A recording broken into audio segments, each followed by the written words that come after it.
Russia is facing a major crisis today. Panic is spreading among its citizens who are haunted by memories of Chernobyl. Another nuclear power plant in Russia, the Kursk facility, is on fire. Russian President Vladimir Putin is quick to blame Ukraine, claiming it was a Ukrainian drone that caused the damage. This incident coincidentally happened on Ukrainian Independence Day, which Putin described as a hostile message to Russia and its people. Western media hurried to echo Russia's version of events, framing it as Ukraine targeting Russian nuclear plants. But the real story is far more complex.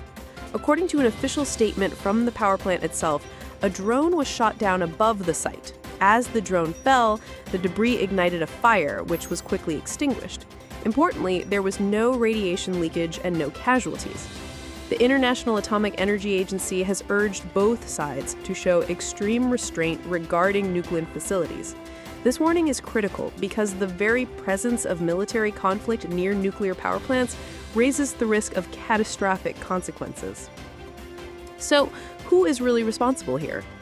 Russia has been targeting Russian infrastructure, such as railway stations and oil refineries, in recent months, not the nuclear plants.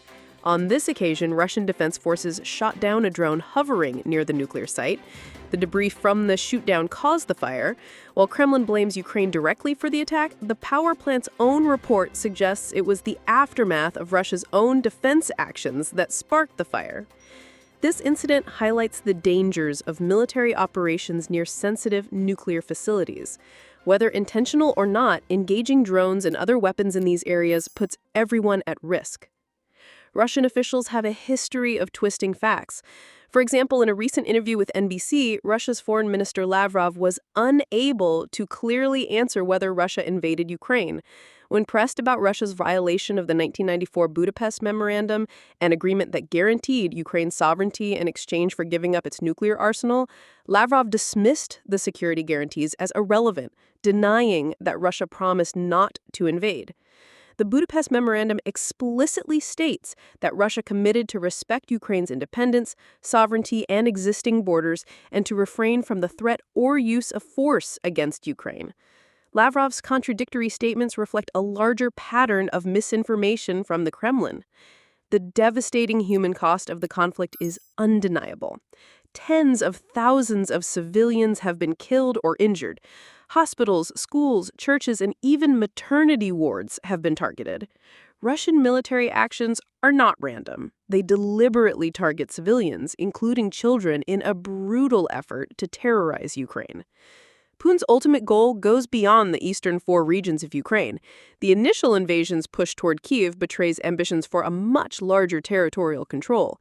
Yet the Ukrainian army's resilience has constrained Russia to claiming only limited areas for now.